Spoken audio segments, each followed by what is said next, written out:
The next thing that we'll want to do is hook up our two existing structures to our power grid over here.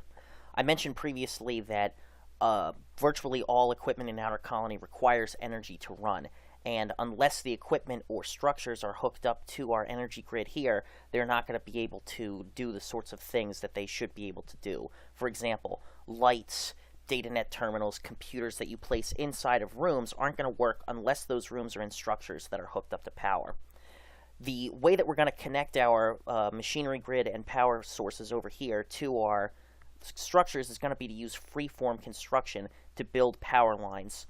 Freeform Construction is a way that you can build pretty much anything that you want to in Outer Colony.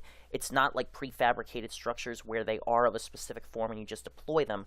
Rather, you specify the locations where you want specific structure components or nodes to be built. In this case, we'll go with power lines. So the way to do this is we'll click on our construction order tool here, and then we'll click on the Freeform Construction tool, which is this one right here. And this will bring up the types of structure nodes we can build. Right now, the only things at our disposal are fiberglass stairs and power lines, because those are the only things that an embarking colony can start out with. We'll click on power lines. We'll go back to our Z level that contains our structures and our machinery.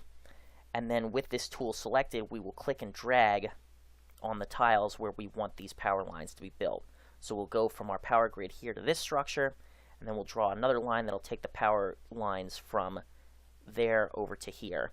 All you'll need is for one power line that's hooked up to the grid to be adjacent to any part of the structure.